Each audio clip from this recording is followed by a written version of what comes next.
We live in a fantasy world now. Reality has been destroyed. This is the time that you really need to pay attention. The probabilities are overwhelmingly on gold's side. That is the best environment to see gold increase its value. Welcome to Palisade's Gold Radio. I'm your host, Tom Bodrovics. Joining me today is Chris Irons from quoththeraven.substack.com. How are you today, Chris? I'm good. Thanks, Tom. Happy to be talking to you as always. Yeah, I mean, we're kind of at the start of a new week here, and you recently penned a piece called "The Fed is Fighting Panic with Panic." One thing that, you and I have talked about, and that was really kind of on my mind as we watched this past weekend, the bank failure and everything around that, it really made me think about that one sentence that you're saying is we're going to just wake up one morning and everything is going to be different. Yeah, exactly. And it seems like on one hand, yes, it is different. And on the other hand, it's really not. So I want to get your thoughts on how you see this bank failure developing and why in some ways it's just more of the same from the Fed. Well, it's definitely a start, right? It may not be, people aren't waking up and instantly in the mood for capitulation. There certainly doesn't seem to be a lot of fear out there yet. I had one very well-known hedge fund manager that I talked to say that to me last week, basically said, or maybe it was Friday or Monday, I don't remember, but, discussing the situation with the banks. And he just said to me, there's still no real fear out there. And he's right. There isn't. Anybody that's looked at the chart of market cycles knows that, there's euphoria at the top. And then before you get anywhere near a trough where you might want to buy, which usually occurs after fear, after capitulation in an area called despair, that's what it's labeled on the chart. We're so far from that. I think we have just barely crested the apex of the top of this market cycle. We've just moved on from euphoria and we're in a spot right now. I think it's called disbelief, maybe, or, a fake return to normal. So we have a very, very long way down to go in terms of sentiment, if you just want a gauge of sentiment. Lest we forget, on top of that, that equities are still very expensive here.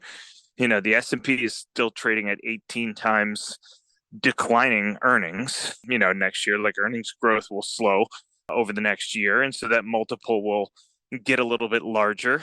And here we are at the very beginning stages of what I wrote was a shift in market psychology. And, this is something where we didn't wake up the next morning and everybody's retirements went to zero, but is the beginning of what I think will be a longer change in market psychology that's going to be necessary to kind of tip the snowball down the hill, down towards actual selling, real fear, real despair, real capitulation. But we're nowhere near there yet. And I think we have a long way to go before we get there. The situation with Silicon Valley Bank is really the first time that people are recognizing that we may not be in for the soft landing that everybody has been talking about over the last year. I mean, foolishly, you of all people know, we've talked a number of times, but you of all people know that I've been crowing for the last year about how there will be hell to pay for these rate hikes at some point. And we're just starting to see that. These rate hikes take effect with a lag. So it's not like they hike the rate on Tuesday and the market experiences it on Wednesday. They hike the rate on Tuesday and the market starts to kind of price the stuff in and it begins to work its way through the economy's plumbing over the course of the next quarter or 2 quarters or 3 quarters. So the destruction that we're seeing in Silicon Valley Bank is, in my opinion, the product of rate hikes that happened last year. Mm-hmm. There was a lot of news articles about how, they were buying paper yielding 1.6%. And then, when bonds crashed from there, that was kind of what started to blow a hole in their balance sheet, which was already laden with the worst speculative VC crap, unprofitable bilge and garbage that you could potentially put money in to begin with.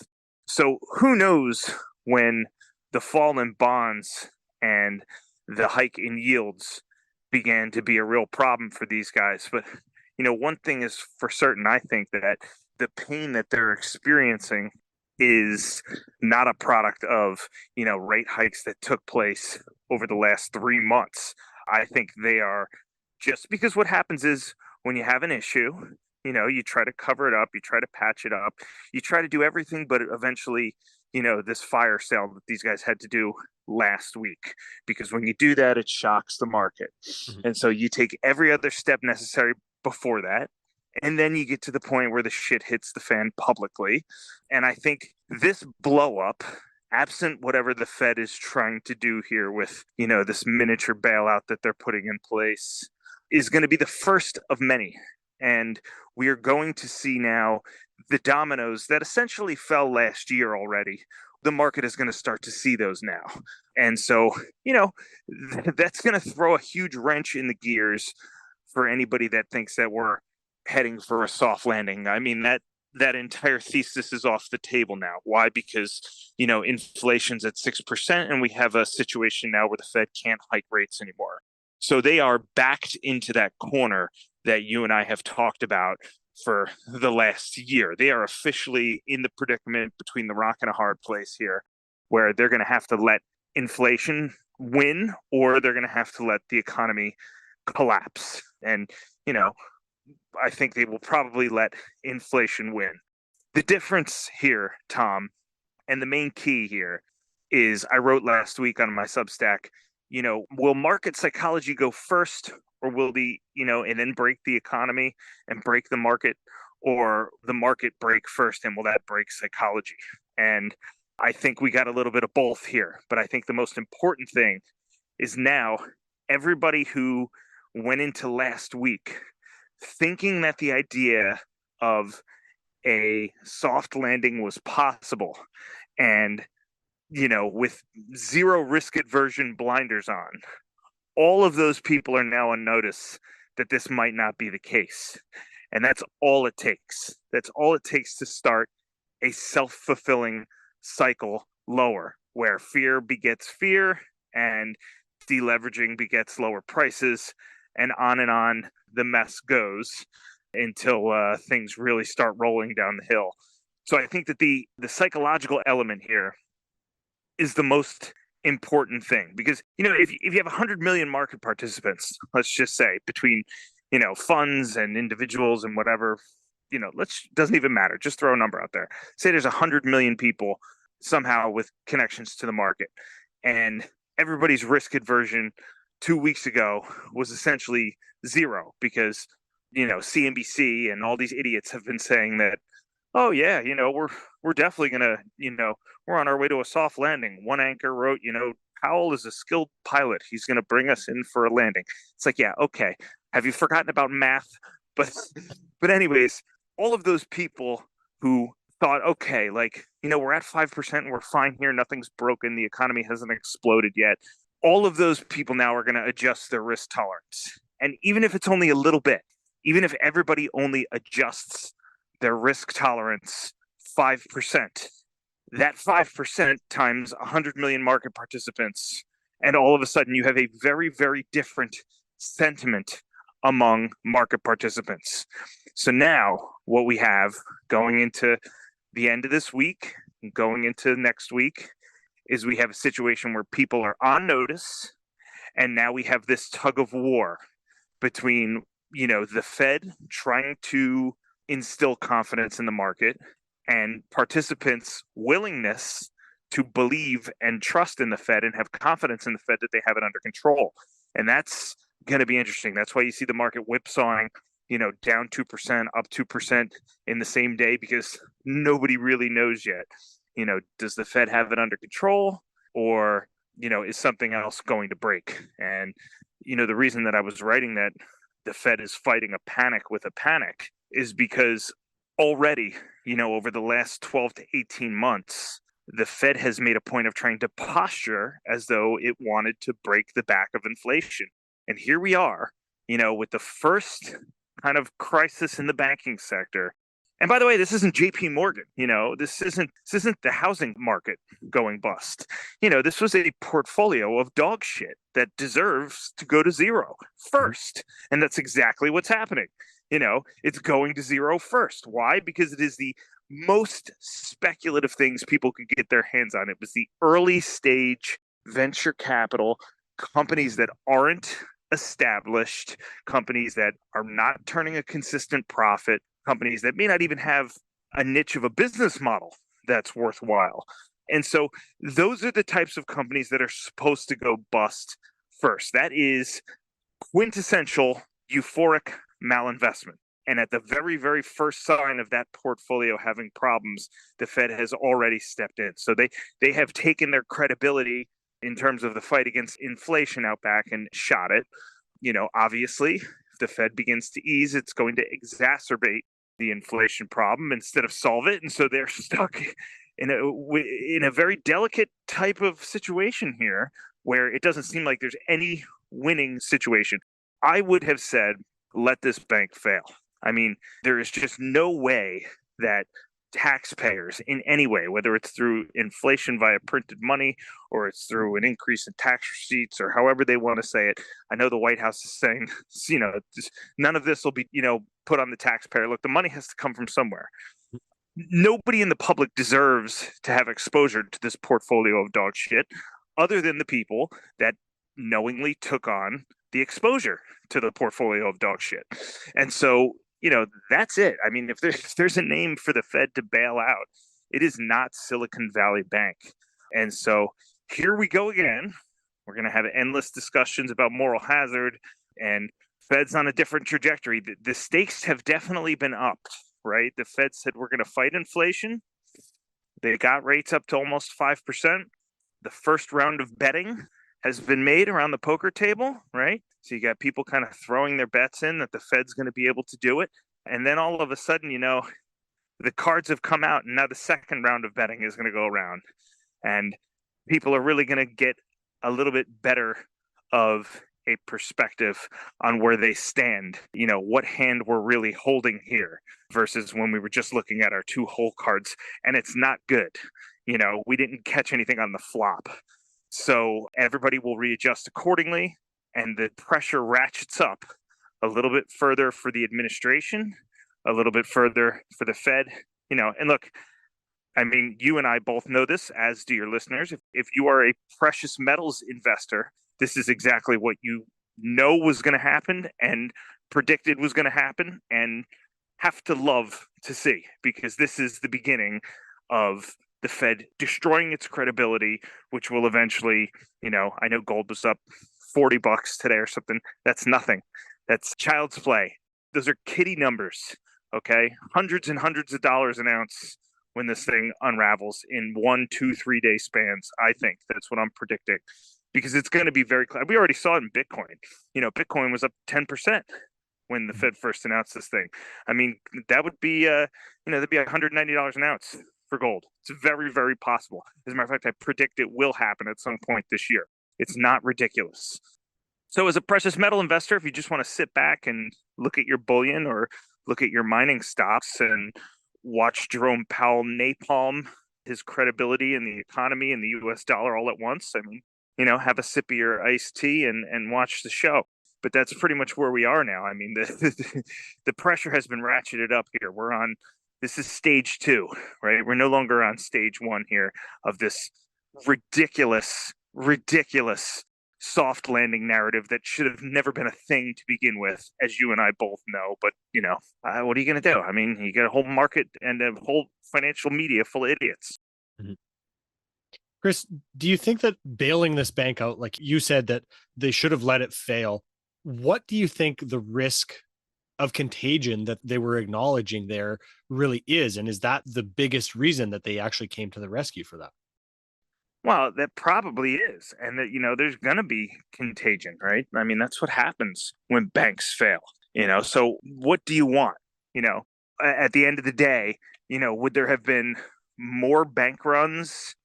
How do you handicap how many more bank runs you would be having if they let the bank fail versus if they didn't? Because there's still bank runs now, right? There's still people lined up outside of First Republic. There's still people lined up at other banks. Which I was going to say earlier is a sign of fear from Main Street. But as you were saying, maybe not there's no real sign of fear, let's say, necessarily from the market participants, as you were saying.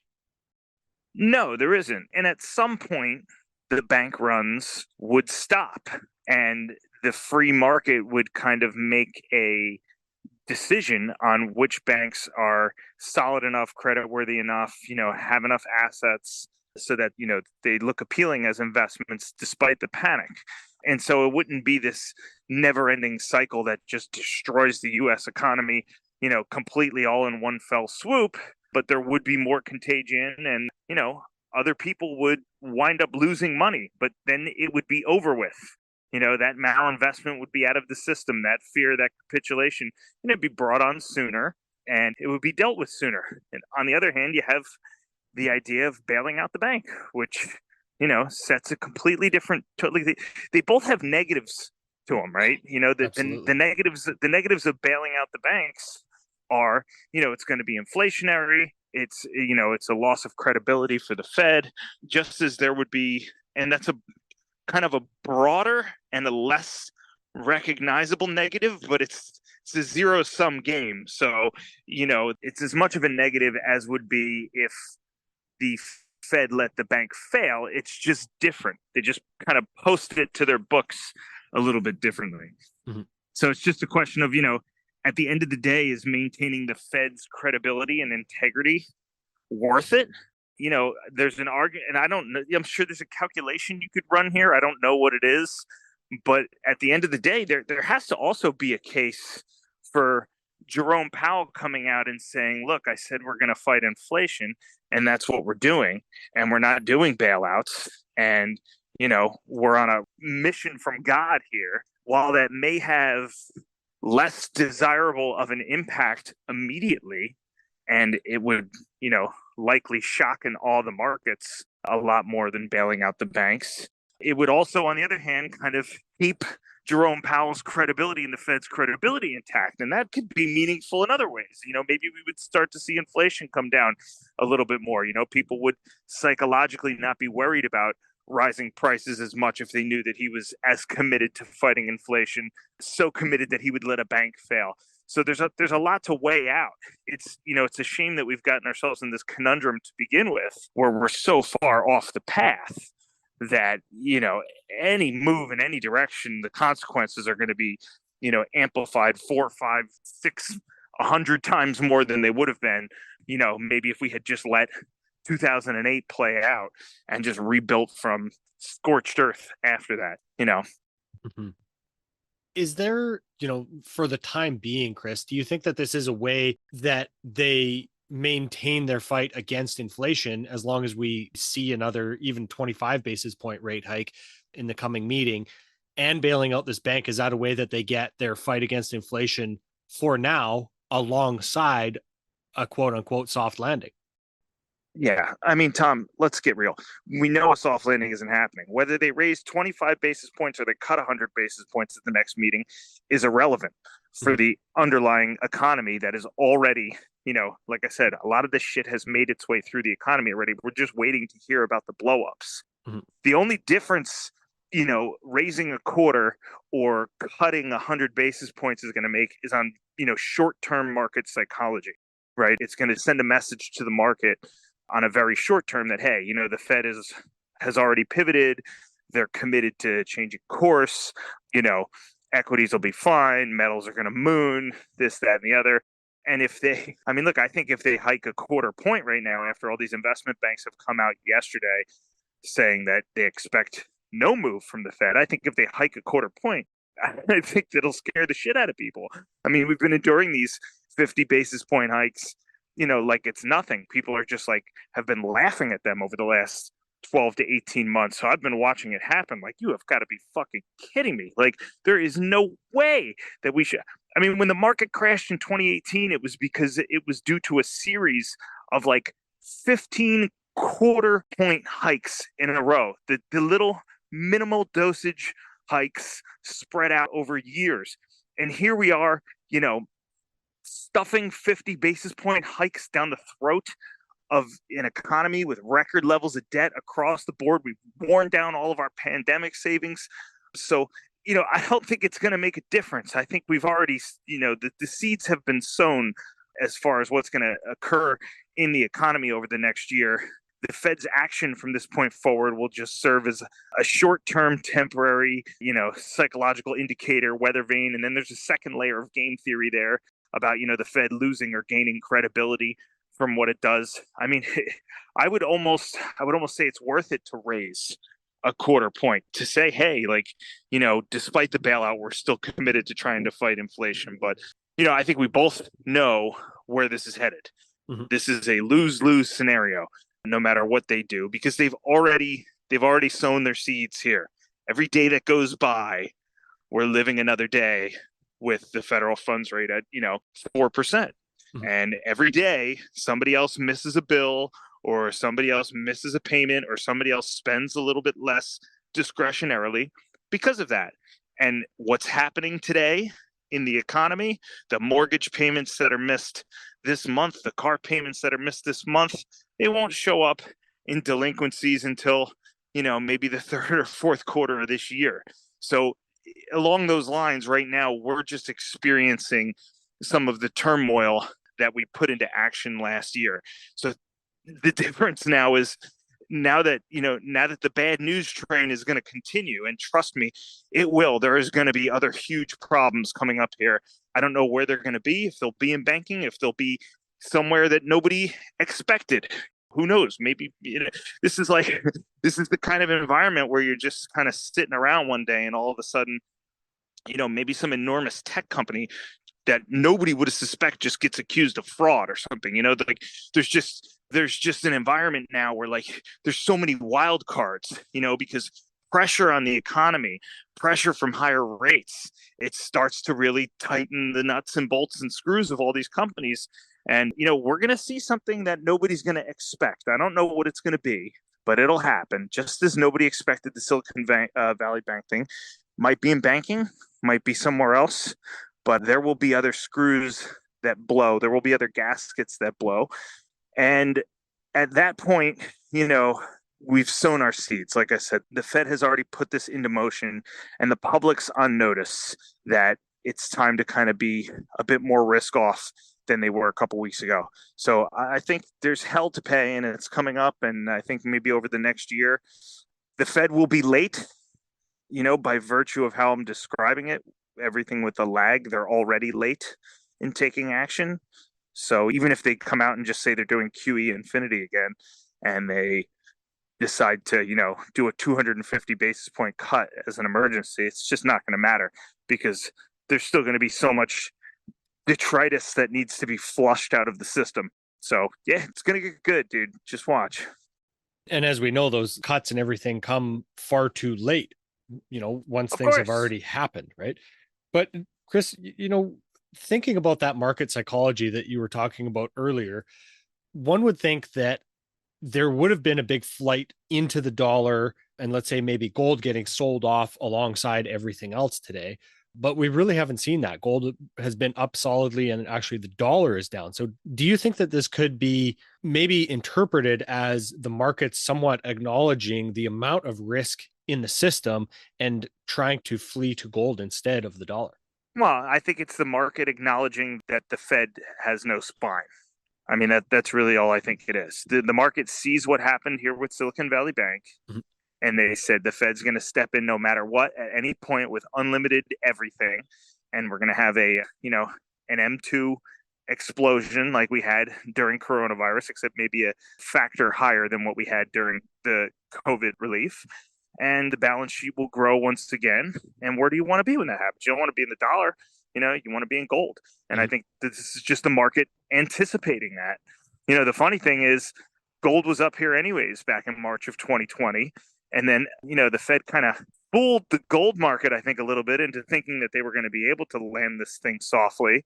But the pullback wasn't anywhere near what the gain was back then. So what did we pull back to, 1700 or 1800s, and now, so here we are kind of at this next launching point. At the same time, the Fed is getting ready to panic and capitulate themselves again. So that's why money's going into the gold and money's going into silver, and, palladium's up 8% today. And, I think that's going to continue. I mean, I think that if you count March of 2020 and the all-time highs that we had back then, I mean, I think we're like in the beginning stages of like a super cycle for gold, especially when you try to handicap the fact that the dollar is really being put on trial here globally by the likes of, China and Russia, who tighten their alliance again this week, and India and Saudi Arabia and these countries, deciding that they're going to trade in other currencies. So when you take the geopolitical risk and you add it to the fact that, we're about to enter into another period of modern monetary theory on crack, I think, gold is a great place to be. But I've always said I think gold is a great place to be. The only thing that would change my opinion is if the system just, outright breaks and resets, and gold will be much higher if that happens. So then, we'll have a point where we can be talking about taking profits, or if the Fed decides to really let something break and get wise and say, hey, we need to have a serious reset of expectations of the way that we do modern monetary theory in this country, or monetary policy rather, in this country. And it's not going to happen. It's not going to happen. They'll never do it. They'll cave at the sight of it. They don't have the Constitution. They don't have the backbone to do it.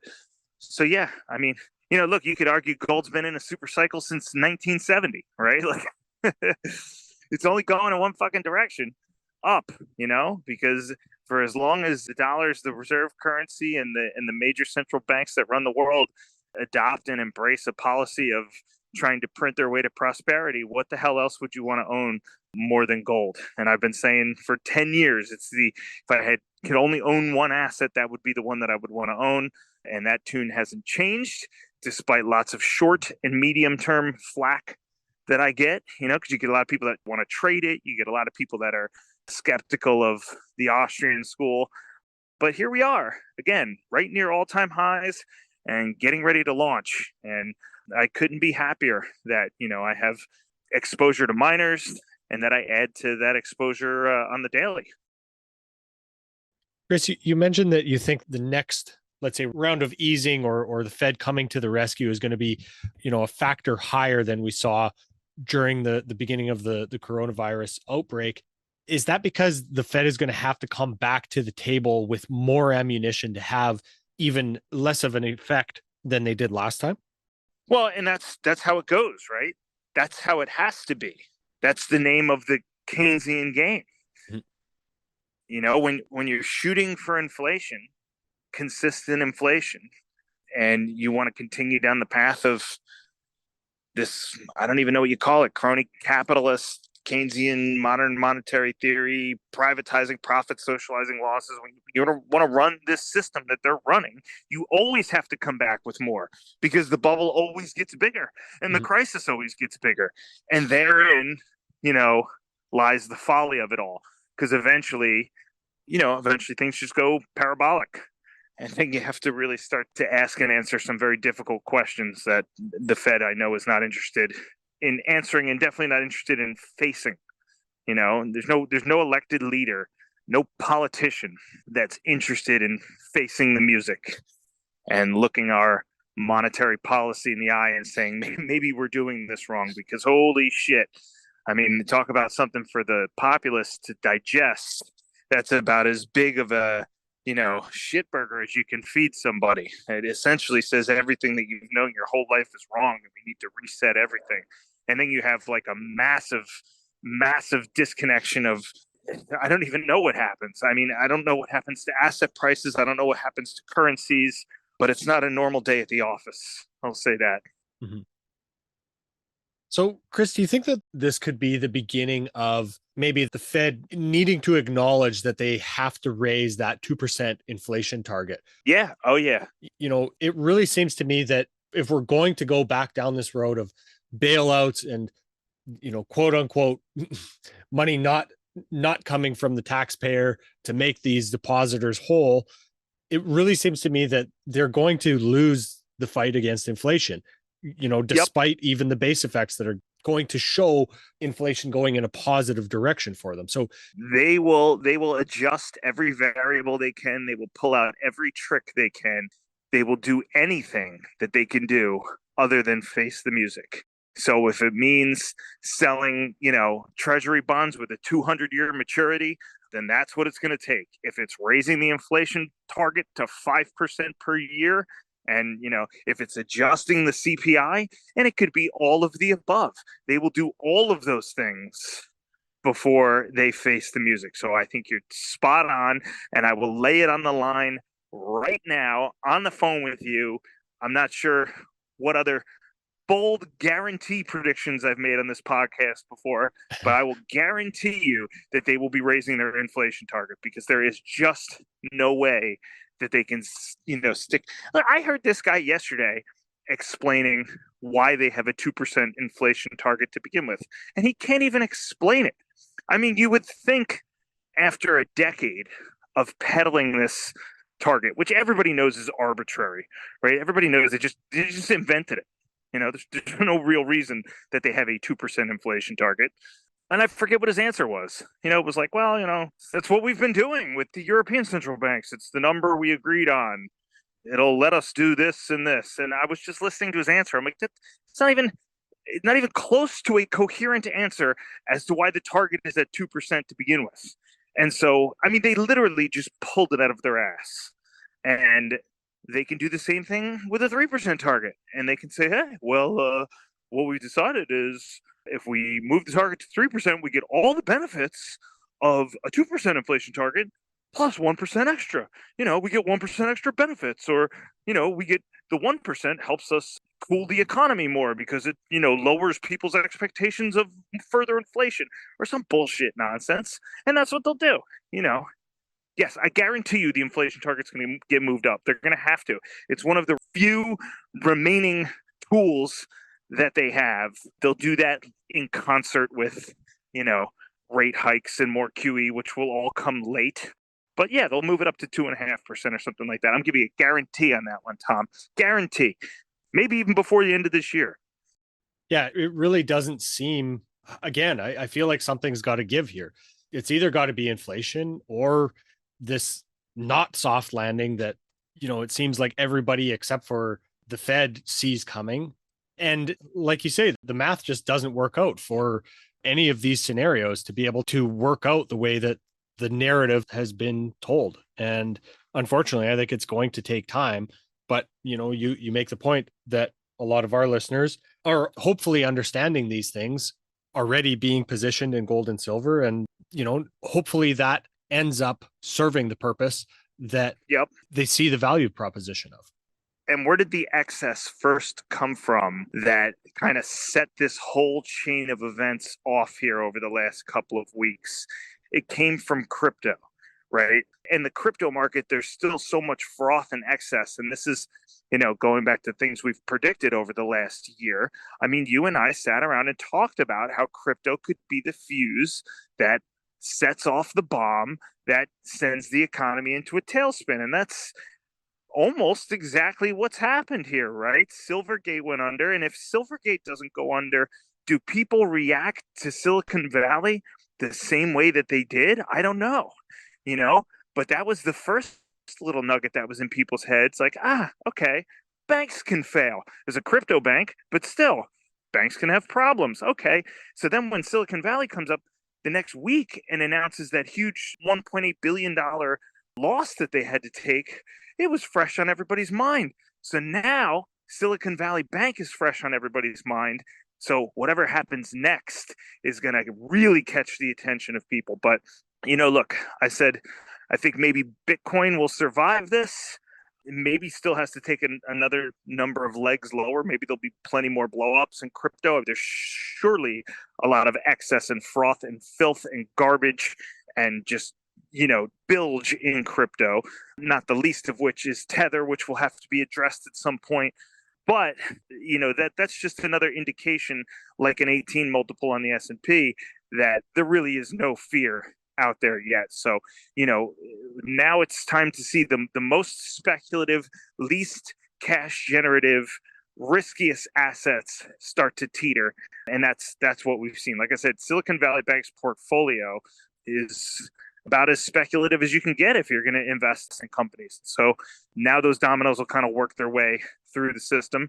And short term, like I said before, it'll be a struggle as to whether or not the Fed can shore up confidence quickly as these other companies, all of which, companies like Roku and all these other companies that had cash with Silicon Valley Bank, they're going to need to replace that cash somehow. So they'll either look to take on debt or they'll look to sell stock. You take that times their whole portfolio, and all of a sudden, the ground that we're standing on is getting shakier by the second. There will be a day when equities come back down. What I don't really understand is like the idea that people who are cheering for a bailout here and are welcoming an intervention by the Fed with the S&P multiple at 18, like, I don't even know, like, what's your bull case? You want to ride stocks from an 18 multiple to a 30 multiple? Because that, it wouldn't be from 18 to 25 because earnings growth is going to slow. So that's got to be your bull case. You want to wind up, with the S&P trading at a 30 multiple, and it's just not happening. Like, it's not happening with rates at 4% with this new psychology. Like, there's only one way to go here, and and it's not up, and it doesn't matter what the Fed does.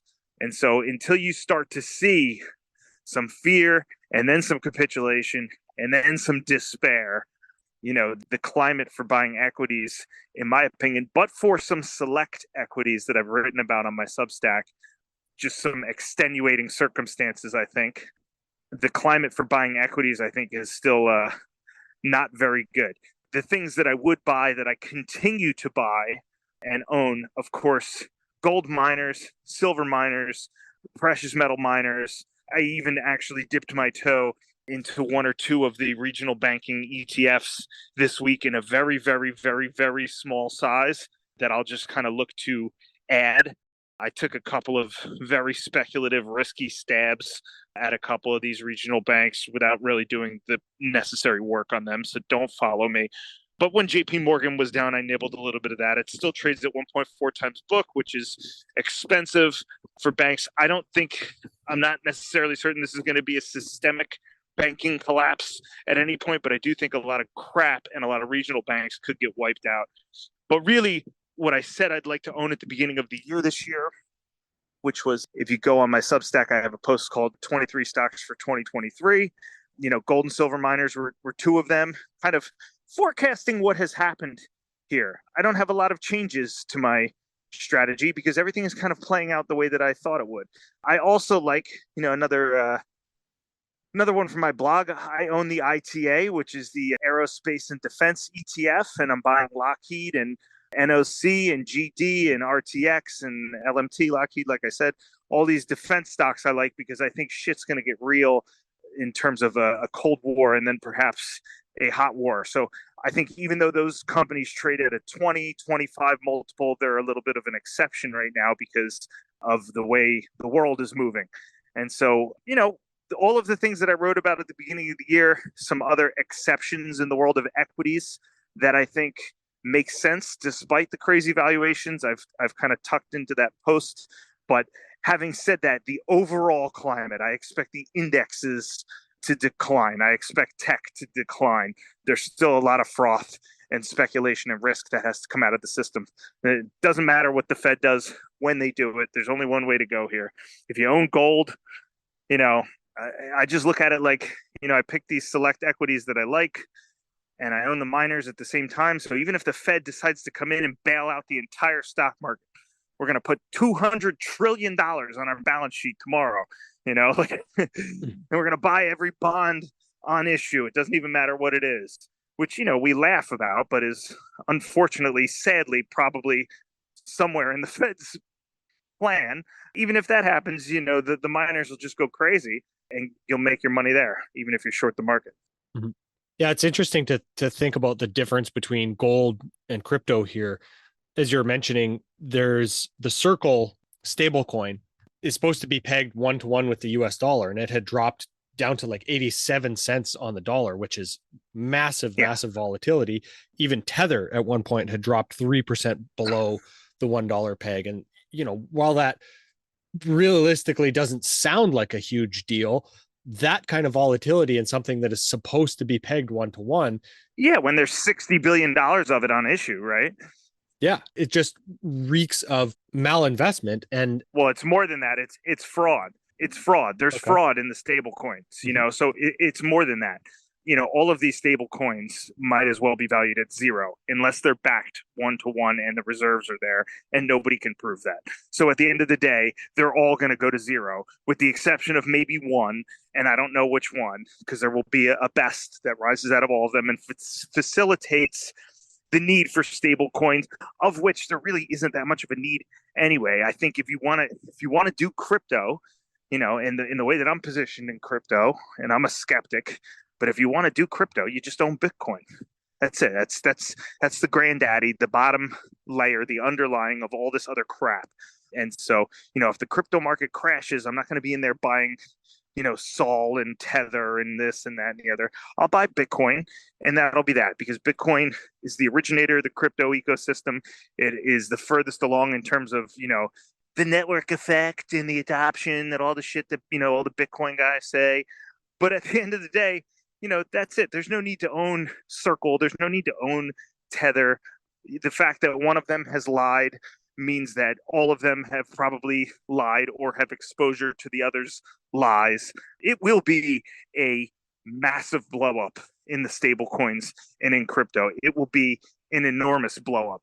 And so, you know, I would just stay far, far, far away. That could be the next thing that goes, you know, because there's only so many. I think these stable coins have been able to evade a lot of scrutiny because they can put on issue as many of them as they want. And at some point that jig will end, and there will be real questions that require real answers in the world of stable coins and in the world of crypto.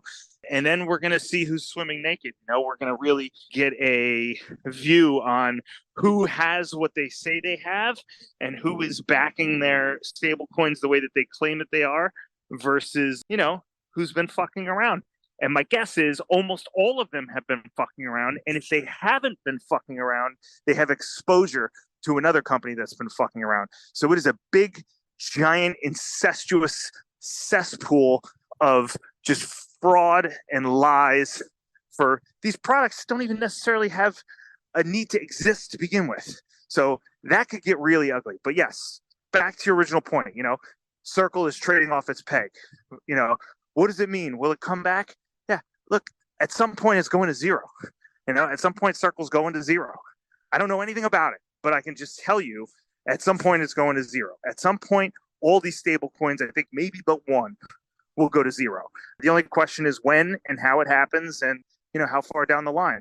If the Fed starts easing again and equities go bananas and all of a sudden there's a, you know, a ton of excess liquidity again, you're going to get a second super cycle of fraud in crypto. So the first one wouldn't even have gone bust yet. You know, we saw FTX, but it's way worse than that, right? There's a ton of shit out there we just don't know.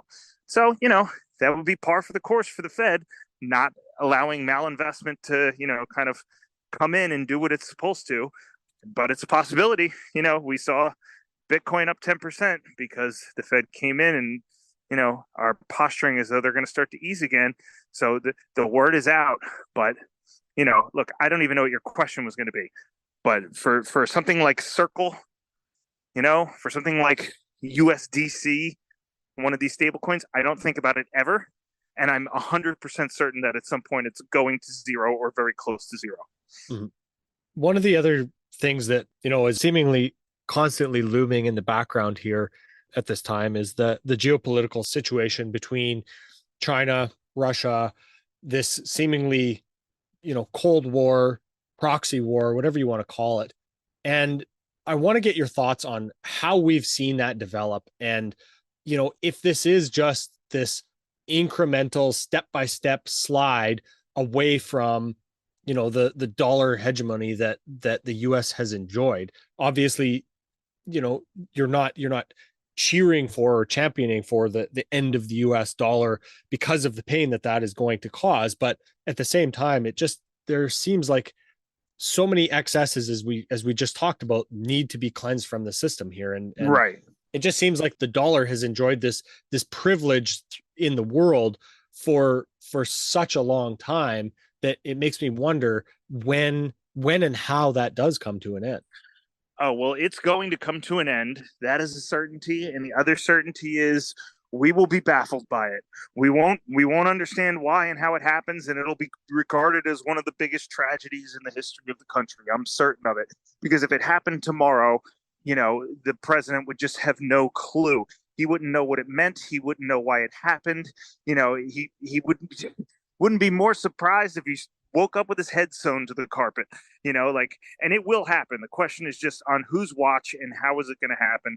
Those waypoints are already being laid out, right? I mean, a lot of it had to do with seizing Russia's reserves when they went into Ukraine. I think that just kind of set the tone, like, all right, we're going to kick them off the SWIFT system and just abscond with their reserves. Okay, like we just don't want to be, what they say. They said we don't want to be a part of your monetary system anymore. So we have the oil, we have China has productive capacity, we have trading partners with China, we have trading partners with India, we have security partners all over the world, and really there is, as we've discussed numerous times, a giant bifurcation happening here in the global economy. And on one end, you got the West and the central banks and Europe and the United States. And on the other hand, you have the BRICS nations. You have Brazil, you have Russia, you have India, you have China, all kind of pairing together. And so there's no doubt that ball is already in motion. What I would tell your listeners is don't listen to me. I would listen to Andy Schechtman just did an interview with Kitco like 2 weeks ago. I put it on my Substack. If you're looking for it, it's free to read. There's no paywall or anything. Or you can just go to Kitco's YouTube channel, and it's on their YouTube channel. And he lays out in great detail, like over the course of like an hour or a half hour, whatever it is, exactly how this whole thing got put into motion dating back, 30 or 40 years and the direction that we're heading. And it's just, he's been saying it for a while. If you've listened to your podcast or mine, Andy, you know what he's been saying. But this is an updated take. It's worth listening to. I would direct everybody there. It's a half hour or 45 minutes. That is just, if you're following this space and you're interested in the the sea change that's occurring in the global economy, this is the interview that you want to watch. So I will I'll defer to him because he knows his shit way better than I do. Mm-hmm. Excellent, Chris. Well, is there anything else that you want to touch on before maybe we wrap up here? That's it, Tom. I really appreciate you having me as always.